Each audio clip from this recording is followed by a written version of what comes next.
Bharatiya Janata party जो है जदयू को इस बार कम सीट देने जा रही है। और हम यही की बात नहीं कर रहे हैं, आप पड़ोसी राज्य उत्तर प्रदेश में भी देखिए किस तरह से कट साइज किया गया है जो उनके अलायंस पार्टनर है उनको। तो ऐसी परिस्थिति में निश्चित रूप से यहाँ कसमकस की स्थिति लगी हुई है और आपको लड़ना है यहाँ पर इंडिया अलायंस से, महागठबंधन से बिहार में।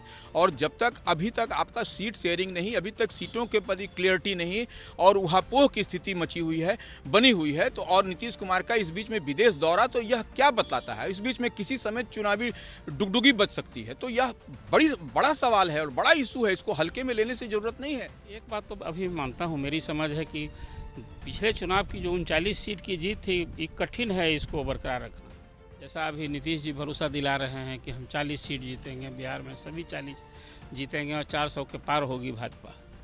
तो अभी देखें अभी कि नीतीश जी में वो पराक्रम कितना है, अभी क्या वो जलवा दिखाते हैं। नमस्कार, न्यूज़ तक देख रहे हैं आप, मैं हूं आपके साथ अनिकेत कुमार। देखिए, इस वक्त हम बिहार विधानसभा के कैंपस में मौजूद हैं और हमारे साथ वरिष्ठ पत्रकार अरुण पांडे सर हैं और रवि उपाध्याय सर हैं। दोनों ही जो सर हैं अभी इस वक्त हमारे साथ मौजूद हैं, वरिष्ठ पत्रकार हैं और काफ़ी सालों से बिहार की राजनीति पर जो है कवर भी कर रहे हैं, बिहार की राजनीति को काफ़ी करीब से देख भी रहे हैं। लोकसभा चुनाव बेहद ही नज़दीक है, लेकिन बिहार के 40 सीटों पर पूरे देश की निगाहें टिकी है। देश की निगाहें टिकी होने की वजह भी खास है कि जब बीजेपी ने देश भर के तमाम अलग अलग जगहों से अपने पहले चरण में उम्मीदवारों के नामों की घोषणा की, उनमें से एक भी नाम बिहार से नहीं था। चर्चाएं हैं कि बिहार में सीट शेयरिंग को लेकर के मामलाएं अभी फंसी हुई है। इस पर बातचीत करने के लिए हमारे साथ रवि उपाध्याय सर है और अरुण सर हैं। सबसे पहले हम अरुण सर से जानेंगे कि सर, बिहार में चुनावी समीकरण फिलहाल मौजूदा दिनों में क्या कुछ कह रहे हैं सर? जो समीकरण है यहाँ पे दोनों ही पार्टियों के, क्योंकि दोनों ही पार्टियों ने, हालांकि इंडिया गठबंधन की बात की जाए तो अभी उन्होंने भी लगभग सभी जगहों पे उम्मीदवारों के नामों की घोषणा नहीं की है। बीजेपी ने हालांकि कर दिया है, लेकिन बिहार की अगर बात करें तो बिहार में बीजेपी एनडीए ने भी नहीं किया है और इंडिया गठबंधन ने भी नहीं किया है। तो बिहार के समीकरण क्या कुछ कहते हैं सर? पहले तो थोड़ा सा अपडेट कर दीजिए अपने व्यूवर्स को कि बीजेपी की जो सूची आई है 15 राज्यों का अभी 195 की ही सूची आई है।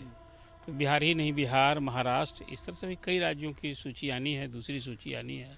ठीक ही कहा आपने कि बिहार में 40 लोकसभा सीट है, यहाँ की सूची नहीं है और सबकी निगाह टिकी है बिहार पर कि बिहार में अभी 6 पार्टनर्स हैं, 6 पार्टियाँ हैं इस गठबंधन में। उसमें 2 नए पार्टनर आए हैं, जीतनराम मांझी और उपेंद्र कुशवाहा। तो अभी 2 नए पार्टनर आए हैं, स्वाभाविक जो विचार पहले से थे उन्हीं 4 दलों में सीटें बटी थी। 4 में भी 2 दल पहले एक ही था, लोजपा एक थी, जब रामविलास पासवान थे, वो 2 हो गए हैं। तो अभी 6 पार्टनर में बंटना है अभी सीट शेयरिंग को लेकर के, कुछ सीटों को लेकर के, कुछ सीट की अदला बदली को लेकर खींचतान तो है।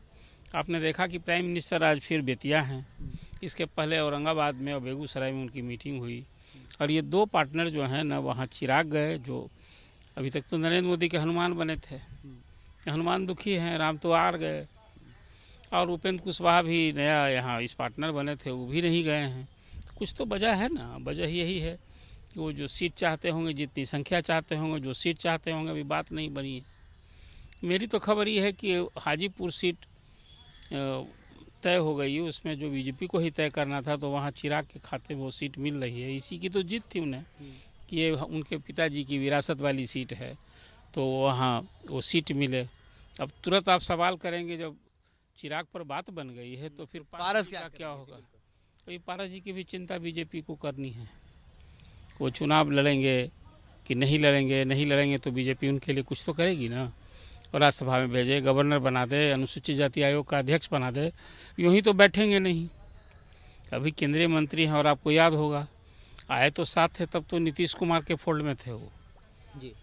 आपको याद होगा जब लोजपा टूटी थी उस समय ललन सिंह दिल्ली में ये में से तो बिहार का बदला ले लिया। उस समय बिना देवी के घर ये सारे नेता जुटे थे। खैर अब तो अभी इस पाले में हैं, तो यही कारण है कि अभी सीट बंटवारा नहीं हुआ। और नीतीश जी जा रहे हैं विदेश, इंग्लैंड जा रहे हैं, वो 11-12 को लौटेंगे। तब तक तो बिहार की सीट के लिए आपको सूची के लिए इंतजार करना पड़ेगा। ठीक है सर, आपके पास फिर से लौटेंगे हम एक बार। रवि सर के पास चलना चाहेंगे। सर, आपके नज़रिए से बिहार की में चुनावी समीकरण, राजनीतिक पार्टियों के समीकरण क्या कुछ कह रहे हैं? देखिए, निश्चित रूप से जो अरुण जी ने बात कही वो बात में उसमें वो वो सही बात है, लेकिन एक बात हम अरुण जी के बात से इत्तेफाक नहीं रखते, क्योंकि देखिए चिराग पासवान और उपेंद्र कुशवाहा पिछले दिनों नरेंद्र मोदी की रैली में नहीं शामिल हुए, या उनकी सभा में या उनकी मीटिंग में जो सरकारी मीटिंग थी उस पर नहीं आए, तो यह कहीं ना कहीं सवाल बन रहा है, क्वेश्चन मार्क है चिराग पासवान और उपेंद्र कुशवाहा पर। लेकिन आज की जो बेतिया में जो सभा हो रही है उसमें देखिए नीतीश कुमार भी नहीं गए, तो यह उसमें कहा जा रहा है कि नीतीश कुमार का यह सरकारी कार्यक्रम था, उसमें कई माने उद्घाटन समारोह और लोकार्पण उनको करना था, इस लिहाज से नहीं गए। लेकिन एक बात समझना पड़ेगा कि Nitish Kumar chief minister of Bihar नहीं है, वह जदयू के राष्ट्रीय अध्यक्ष भी हैं। इस लिहाज से भी उनका जो है सो मुख्य प्रधानमंत्री के साथ होना आवश्यक था। अब किस लिहाज से नहीं गए, तो निश्चित रूप से वह जो तलखी की बात चिराग पासवान उपेंद्र कुशवाहा को लेकर के है, तो पॉलिटिकल कॉरिडोर में यह बात भी चल रही है कि नीतीश कुमार की पार्टी भी प्रेशर पॉलिटिक्स कर रही है, क्योंकि जिस तरह से कल भारतीय जनता पार्टी के विनोद तावड़े ने यह बैठक की, भाजपा का मैराथन बैठक हुआ यहाँ पटना में, और वो सूची लेकर के दिल्ली की कल रात में ही निकले, तो ऐसी परिस्थिति में यह दिखाई पड़ता है कि भारतीय जनता पार्टी जो है जदयू को इस बार कम सीट देने जा रही है। और हम यही की बात नहीं कर रहे हैं, आप पड़ोसी राज्य उत्तर प्रदेश में भी देखिए किस तरह से कट साइज किया गया है जो उनके अलायंस पार्टनर है उनको। तो ऐसी परिस्थिति में निश्चित रूप से यहाँ कसमकस की स्थिति लगी हुई है, और आपको लड़ना है यहाँ पर इंडिया अलायंस से, महागठबंधन से बिहार में। और जब तक अभी तक आपका सीट शेयरिंग नहीं, अभी तक सीटों के प्रति क्लियरिटी नहीं, और उहापोह की स्थिति मची हुई है, बनी हुई है, तो और नीतीश कुमार का इस बीच में विदेश दौरा, तो यह क्या बतलाता है? इस बीच में किसी समय चुनावी डुगडुगी बच सकती है। तो यह बड़ा सवाल है और बड़ा इशू है, इसको हल्के में लेने से जरूरत नहीं है। आपको टकराना है यहाँ महागठबंधन से। महागठबंधन में लालू प्रसाद यादव जो राजनीति के माहिर खिलाड़ी माने जाते हैं वहां पर हैं। लालू प्रसाद यादव के एब्सेंस में चिराग पासवान ने वो 2020 में कौन सा मैजिक किया था, यह सब कोई जान रहा है कि किस तरह से अंक जो गणित होता है जो बिहार विधानसभा का, कितना बड़ा जंप किया था। और देखिए नीतीश कुमार एक बात और बताना चाहेंगे आपको, नीतीश कुमार इससे पहले लोकसभा चुनाव में अपने बलबूते 2014 में लड़ करके देख चुके हैं, उनकी क्या ताकत है, क्या स्ट्रेंथ है, यह भारतीय जनता पार्टी को बाखूबी मालूम है कि वो ऐसे में अब जो है सो वह कोई घाल मेल ढोल ढाल करने वाले नहीं है। जो उसका नारा है 370 प्लस और 400 प्लस एनडीए के लिए, तो वैसी परिस्थिति में उसमें भारतीय जनता पार्टी कोई मोह माया मकड़जाल में फंसने वाली नहीं है। वह जान रही है कि हम थोड़ा सा भी अगर लूज हुए तो यहाँ पर हमको बिहार में एटलीस्ट हमको पटकनी, महागठबंधन कह लीजिए, इंडिया अलायंस से मिलनी उसकी तय है। के पास फिर से लौटेंगे। अब हम अरुण सर से एक बार फिर से जुड़ना चाहेंगे। सर, हम आपसे समझना चाहेंगे कि बिहार की 40, हालांकि सभी सीट अपने आप में एक वीआईपी सीट होती है, क्योंकि हर सीट पे जो है काफ़ी मशक्कत के बाद कोई भी प्रत्याशी जो है वो जीत दर्ज करते हैं। लेकिन फिर भी हम आपसे जानना चाहेंगे सर कि इस बार बिहार में कौन कौन सी सीट जो है वो वीआईपी होने वाली है, और वहाँ पर किसका पलड़ा, या अगर चूंकि नामों की घोषणा तो अभी नहीं हुई है, तो कौन सी पार्टी का पलड़ा जो है वो, या कह सकते हैं किस गठबंधन का पलड़ा जो है उन सीटों पर भारी होगा? अभी तो विस्तार से बताया अभी रवि जी ने कि अभी सीट शेयरिंग फाइनल नहीं हुई है, तो कौन कहाँ से पहलवान होगा, कौन सी कहाँ कुश्ती स्थल है न जगह, अभी यही खुलासा होना है कौन कहाँ से लड़ेगा। अभी 39 सीट न एनडीए जीते हुए है, अब उसको एक और सीट मतलब 40 सीट का उसका फतह करने का दावा है। ठीक ही कह रहे थे रवि जी कि जब देश भर में 400 से पार करना है, और खुद प्रधानमंत्री ने कहा है कि 370 बीजेपी जीतेगी, तो बिहार में कोई रिस्क नहीं लेना चाहेगी। वो चाहेगी कि जो उनके सहयोगी आए हैं सब खुश रहें, संतुष्ट रहें और एकजुटता से पूरी लड़ें। इसी की तो कवायद हो रही है, जो अभी विलम्ब हो रहा है, खींचतान तो है ही। अब रही बात कि ये कहिए कि किसी को 39 जीते हुए उसको 40 जीतना है, और जो दूसरा फैक्शन है महागठबंधन, ठीक है लालू जी का फिजिकल प्रेजेंस इस चुनाव में होगा, पिछले चुनाव में तो राजद का खाता नहीं खुला था। एक प्लस पॉइंट यही है कि इस पर लालू जी भी उपस्थित है। वोट समीकरण तो M/2 तो है ना, उसमें ठीक है तेजस्वी ने एक बाप भी जोड़ने की कोशिश की है, मतलब एक सामाजिक जो जनाधार है वो बढ़ाने की कोशिश की है। लेकिन लड़ाई तो कमे वोइस जो है बिहार में, उसको आप यदि बहुत नज़दीक से देखें, वीआईपी सीट तो कई डेट पर निर्भर करता है। कई सीटें ऐसी होंगी जो मीडिया भी उसको वीआईपी ट्रीट करता है। हर 40 सीट वीआईपी है जो जहाँ से लड़ता है, समझे कि नहीं। लेकिन अब उसमें राजधानी की सीटें हैं, तो सबकी नज़र है। रविशंकर केंद्रीय मंत्री थे, ड्रॉप हो गए, और वहाँ किन कारणों से ड्रॉप हुए? आखिर कोई बहुत अच्छा परफॉर्मेंस था, बहुत अच्छी छवि थी, किसी को यूँ ही ड्रॉप होता है क्या? अब ड्रॉप हो गए तो वहाँ अब इस बार उनको टिकट मिलेगा कि अब बहुत मेहनत कर रहे हैं। ऋतुराज सिन्हा जो बिहार से इकलौते हैं राष्ट्रीय पदाधिकारी हैं, राष्ट्रीय सचिव हैं पार्टी के, वो भी दावेदार हैं। तो एक सीट तो वो होगी, रविशंकर को फिर टिकट मिले तो, और फिर नहीं तो सीट कैंडिडेट बदला जाए तब भी होगा। दूसरी सीट है राम कृपाल की, और राजधानी की सीट तो ऐसे ही वीआईपी सीट होती है। आज हाजीपुर की चर्चा भी हो रही थी, चचा भतीजे का द्वंद्व, फिर अब अंतिम रूप में चाहे बाजी कोई मारे। मैंने तो कहा कि बात बन गई है यदि चिराग की, तो सीट भी तो वीआईपी हो जाएगी। जमुई की सीट है, 2 बार लड़े चिराग, और वहाँ से सीट बदल रहे हैं, क्या होगा वहाँ? चिराग का ही आदमी लड़ेगा कि फिर नीतीश जी की पार्टी में भी कई लोग दावेदारी करने वाले हैं। अशोक चौधरी वहाँ देख रहे थे, बड़ा मेहनत कर रहे थे। सीट की अदला बदली भी कुछ हो सकती है, जैसा मैंने आपसे चर्चा में बात कही थी, तो वो सीट भी होगी। मुजफ्फरपुर की सीट है, और वहाँ भी अभी देखिए इस बार वो कांग्रेस के पाले में जाने की बात हो रही है इस महागठबंधन से। वहाँ विजयन चौधरी कैंडिडेट हो सकते हैं, तो वहाँ क्या पार्टी तय करती है। मंगल पांडे, शाहनवाज हुसैन, ये भी काउंसिल के सिटिंग मेंबर थे। जब यहाँ यदि उनको नहीं अवसर मिलता है तो क्या वो लोकसभा का चुनाव लड़ेंगे? तो शाहनवाज कहाँ से लड़ेंगे? भागलपुर भी है, कभी किशनगंज से भी लड़े थे, तो किशनगंज तो छोड़ेगी नहीं, कहाँ जदयू ही चाहेगा लड़ना। और किशनगंज की सीट तो अपने आप में ही वीआईपी सीट हो गई है। अकेली सीट है वो जहाँ की सबसे अधिक मुस्लिम वोटर्स हैं वहाँ, और कांग्रेस वो अकेली सीट थी जो यहाँ बिहार में महागठबंधन का खाता खुला था। तो वो सीट फिर फतह करने की तभी तो 40 सीट जीतेंगे, कि 39 सीटों पर जीत बरकरार रखना भी उतना ही जरूरी है। अब उसी तरह से फिर आपकी छपरा की सीट होगी, गृह जिला है, वहाँ राजीव प्रताप रूढ़ी सीटिंग एमपी आखिर क्यों ड्रॉप किए गए थे?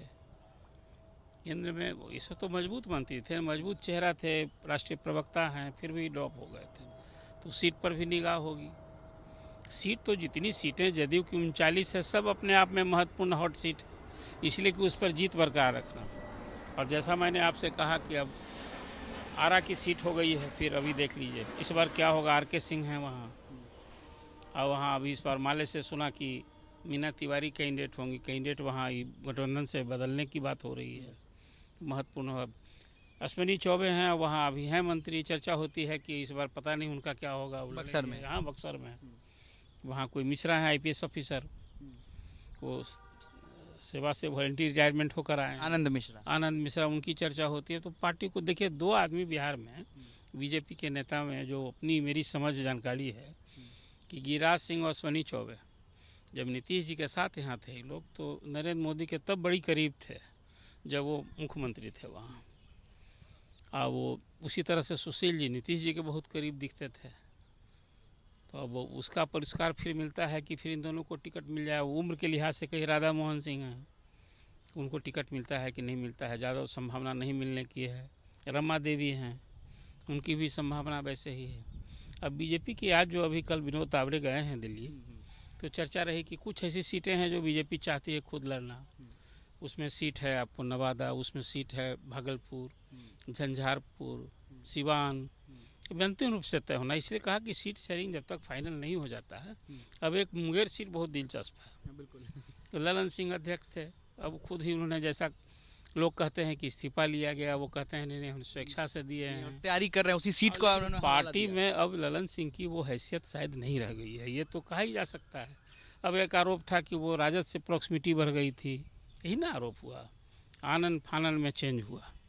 अब नीतीश जी ने पूरी तरह बागडोर संगठन की भी संभाल ली है, तो ललन सिंह को फिर अवसर मिलता है कि अभी चर्चा हो रही है, जो दूसरों को टिकट बांटते थे, अब ललन सिंह के टिकट उम्मीदवारी पर भी अब चर्चा हो रही है कि पता नहीं, इसीलिए कि अब उस फोल्ड में वहाँ से मोकामा की एमएलए आ गई हैं, नीलम देवी। हाँ, उन्होंने भी दावेदारी कर दी कि हम तो पिछली बार थे ना, कहीं कितनी कैंडिडेट वो कांग्रेस की, वो भी दावेदारी कर दी है। बड़ा दिलचस्प होगा, इसलिए कम से कम 12-14 ऐसी सीटें हैं असेंबली में, तो पूरे देश की निगाह 40 पर बिहार में क्या होगा। नीतीश जी इस फोल्ड में आए हैं, इतिहास बनाए हैं, 9वीं बार सीएम बन गए पलटी मार के। तो अब इनके आने के बाद देखिए, एक बात तो अभी मानता हूँ, मेरी समझ है कि पिछले चुनाव की जो 39 सीट की जीत थी, ये कठिन है इसको बरकरार रखना, मतलब इसको इस स्ट्राइक रेट को मेंटेन करना, इस पर हाँ बड़ी कठिन चुनौती है, हाँ कठिन चुनौती है। अब रही बात फिर वो सीट में कितना कन्वर्ट होगा कि और अपर हैंड भी एनडीए का होगा। ये भी देखिए, नीतीश जी जब इस पाले में थे तो हम लोग तो आकलन कर रहे थे कि बराबर की लड़ाई होगी, लेकिन ये दोनों की मजबूरी और ज़रूरी की ये दोस्ती नहीं हुई है। इसका तो लाभ है। अब जैसा अभी नीतीश जी भरोसा दिला रहे हैं कि हम 40 सीट जीतेंगे बिहार में, सभी 40 जीतेंगे और 400 के पार होगी भाजपा। तो अभी देखें अभी कि नीतीश जी में वो पराक्रम कितना है, अभी क्या वो जलवा दिखाते हैं। इतनी बात तय है कि अब तो खुद भी देखिए, अभी जो भाजपा विरोधी जो भी पार्टियां हैं सब, उनके अपने भविष्य के लिए भी चुनौती है, अस्तित्व के लिए चुनौती है। लड़ना है नरेंद्र मोदी से, और विपक्ष एकजुट रहेगा तभी आप सशक्त मुकाबला दे सकते हैं। और 1 to 1 की फाइट जो थी, अब कम से कम 5-7 ऐसी सीटें दिख रही हैं। अब देखिए जिसमें आपको एक सीट किशनगंज में तो AIM भी यहाँ आ रहा है, उसके प्रदेश अध्यक्ष हैं, MLA हैं, उनका कैंडिडेचर अनाउंस हो गया है। अब 5-7 सीट वो तय है कि इस बार पार्लियामेंट में लड़ेंगे। तो जो मुस्लिम वोट के जो लोग उस वोट बैंक का इस्तेमाल करने वाले उन दलों के लिए तो है खतरे की घंटी। यदि वो डिवीज़न होता है तो NDA की और राह आसान हो जाएगी। एक सीट पूर्णिया छूट गई, पूर्णिया भी पप्पू यादव दम भर रहे हैं, और लगता है कि उनकी बात भी महागठबंधन में बन गई है। कांग्रेस से उम्मीदवार हाँ, हो सकते हैं। ठीक है सर, हम आपके स्थिति है। फिर से आपके साथ 2 सवाल आप दोनों से सर लेना चाहेंगे आखिरी में। इस बार सर, चूंकि आप कई सालों से बिहार में कई चुनाव आपने देखे होंगे, इस बार जनता के बीच में मुद्दा क्या है? चुनाव किस मुद्दे पर बिहार में हो रहा है सर? देखिए, इस बार एकदम क्रिस्टल क्लियर है, इसको समझ लीजिए कि तेजस्वी प्रसाद यादव ने इस बार पिच तैयार कर दिया है। उसी पिच पर तमाम पक्ष विपक्ष सबको बैटिंग बॉलिंग करना है, और वह रोजगार का मुद्दा वो सेट कर दिया है। उसी पर देखिए, वो जात धर्म इस पर से कुछ नहीं चलने वाला है, वह सब चल गया, खत्म हो गया। अब अयोध्या की जो बात हो रही थी और अबू धाबी की जो बात हो रही थी, वह सब अब समाप्त है, वह नहीं चलने वाला। बिहार के युवा सिर्फ रोजगार की बात करना चाहते हैं, और जो लाइन, जो लकीर तेजस्वी ने अपने 17 महीनों के कार्यकाल में खींची है, वह कहीं ना कहीं जनता को, युवाओं को, और आधी आबादी की जो बात होती है उसमें भी कहीं ना कहीं स्ट्राइक उन्होंने किया है। वह इसलिए कि वो आशा दीदी और माया जो इन लोगों का है, ममता दीदियों का, ये मानदेय जो बढ़ाया है, यह भी एक बहुत बड़ा है। यह पहले क्रेडिट जाता था नीतीश कुमार को, लेकिन 17 महीने के कार्यकाल में महागठबंधन ने इतना जादुई छड़ी के समान जिस तरह से वो किया है, वह एक बहुत बड़ा जोल्ट हमको लगता है कि आने वाले समय में होगा। क्योंकि रोजगार, आप देखिए, रोजगार का मतलब तेजस्वी, यह रैली में एक एक युवा, एक एक, आप किसी से रैंडमली पूछ लीजिए, पता कर लीजिए, ये लोग बोल रहे हैं। तो यह अगर यदि कोई अगर भुलावे में है कि हम जो है सो आकर के हिंदुत्व की बात करेंगे, तो तेजस्वी ने मंच से कहा कि हम तो 24 घंटा जो है सो पूजा करते हैं, आरती करते हैं हम लोग, क्या होता है। और एस्टेब्लिश सत्य भी है कि उनकी माता श्री जो है सो राबड़ी देवी किस तरह से छठ करती हैं, किस तरह से पूजा पाठ होता है। यह किसी को सर्टिफिकेट बांटने से नहीं होगा। और लालू प्रसाद यादव ने बहुत ही चुटीले अंदाज में, जो उनकी शैली है, उसमें उन्होंने कहा कि क्या भगवान जी को यही लाए थे, यही प्राण प्रतिष्ठा कराए थे, उससे पहले प्राण प्रतिष्ठा नहीं भगवान जी का हुआ था। तो यह तो सब, जब जो भी समझदार व्यक्ति है इस बात को समझ रहा है कि पहले राम जी आए थे कि पहले हम लोग आए, यह तो बात बहुत बुझौल वाली बात नहीं है। इस बार एकदम पूरी तरह से क्लियरिटी है। लोग वो कहाँ वोट करना है, यह अभी और समय आने दीजिए, जैसे जैसे समय आगे बढ़ेगा आपको स्पष्ट क्लियर दिखाई पड़ेगा। सर, आपसे एक सवाल कि क्या बिहार में राम मंदिर और जो तमाम सरकार की तरफ से जो लाभार्थी योजनाएं हैं उसका इम्पैक्ट पड़ेगा? नहीं, देखिए, राम मंदिर का मुद्दा तो अब हो गया, उसे बीजेपी के वर्कर्स या नरेंद्र मोदी के जो वर्कर्स हैं ना, जो उसका एक मनोबल हुआ कि नहीं, हम लोगों ने कमिटमेंट किया था उसको पूरा। ये अब इस चुनाव का मुद्दा ये नहीं है। चुनाव का मुद्दा तो ये लोकसभा का चुनाव ना है। देखिए, तेजस्वी मुख्य विपक्षी दल के नेता हैं, और वो जो 17 महीना जो कहते हैं कि 17 महीना बनाम 17 साल, तो ये असेंबली चुनाव नहीं ना हो रहा है, ये चुनाव तो दिल्ली के लिए होगा।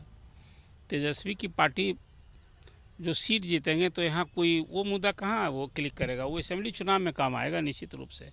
और बेशक आज बेरोजगारों के लिए रोजगार, तो सचमुच में बेरोजगार के लिए रोजगार, महंगाई, ये तो मुद्दा है। ये सीटों पर रोजगार इम्पैक्ट डालेगा?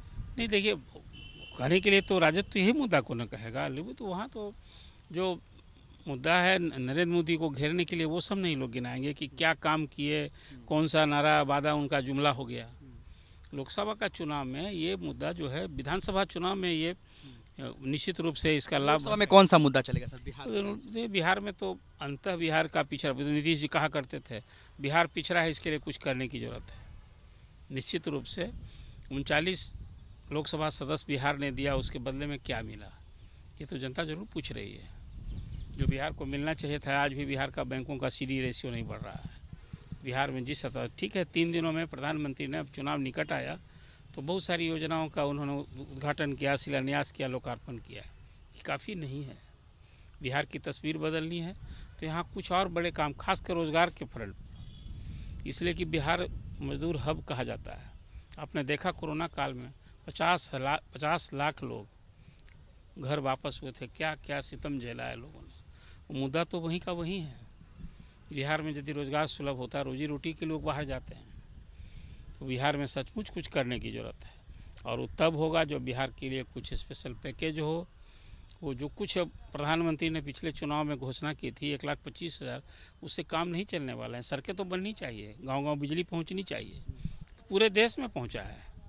ये यदि प्रगति हुई है तो न सिर्फ बिहार की, हाँ बिहार में थोड़ा लोग एहसास करते हैं, लेकिन बिहार के गाँव में गरीबी, बेरोजगारी, इस पर जॉब चाहिए। अभी हर डिस्ट्रिक्ट में चाहिए कुछ करना।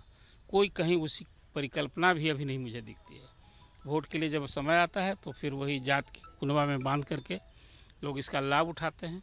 अभी देखिए, अभी तो पहलवान तय हो जाने दीजिए, और कहाँ किससे कुश्ती होगी तय हो जाने दीजिए।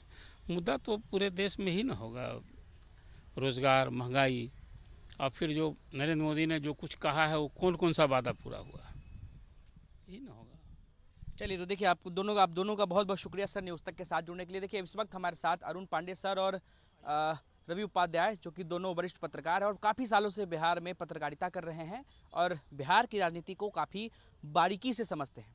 उनसे हम बातचीत कर रहे थे कि बिहार में चुनावी समीकरण इस बार क्या होने वाले हैं, वीवीआईपी सीटों पर कौन किस पर भारी होने वाला है और क्या कुछ आने वाले समय में परिणाम निकल कर आने वाले हैं। तमाम मुद्दों पर उनसे बातचीत कर रहे थे। ऐसे में उन पत्रकारों का कहना था कि बिहार में फिलहाल तो पहलवान जो है, जो वीवीआईपी सीटों की बात करें, हालांकि उन्होंने गिनवाया कि कौन कौन से वीवीआईपी सीट हैं और वो क्यों इंटरेस्टिंग होने वाले हैं, किसका पलड़ा होने वाला है। लेकिन इन सब के बीच उन्होंने कहा कि बिहार में फिलहाल पहलवान जो है वो तय नहीं हुआ है कि किस पार्टी की तरफ से कौन पहलवान होने वाला है मैदान में। तो आखिर पलड़ा भारी किसका होगा ये फिलहाल तो नहीं कह सकते। हालांकि फिर भी उन्होंने अपने स्तर से बताया कि किस तरीके से जो वीआईपी सीट है वहाँ से कौन कौन उम्मीदवार हो सकते हैं, और अगर वो वीआईपी सीट है तो आखिर क्यों है। और बिहार में साथ ही साथ हमने मुद्दे की भी बात की कि आखिर बिहार में आने वाले लोकसभा चुनाव में 40 सीटों पर मुद्दा क्या होगा, जिसमें रवि उपाध्याय जी ने कहा कि यहाँ पर रोजगार मुद्दा होने वाला है, मंदिर मस्जिद यहाँ पे मुद्दा नहीं होने वाला है। यहाँ पर चूंकि तेजस्वी ने 17 महीने में रोजगार दिए हैं और ऐसा लोगों के मनों में भी बस गया है, तो यहाँ पर रोजगार मुद्दा होने वाला है। तो भाई दूसरे सीनियर जर्नलिस्ट अरुण पांडे थे, उन्होंने कहा कि वो विधानसभा के चुनाव में इम्पैक्ट कर सकते हैं, लेकिन फिलहाल लोकसभा के चुनाव में लोग दिल्ली को देखते हुए भाजपा की तरफ भी जा सकते हैं। तमाम बातें जो हैं वो लोग कह रहे थे। बने रहे न्यूज़ तक के साथ।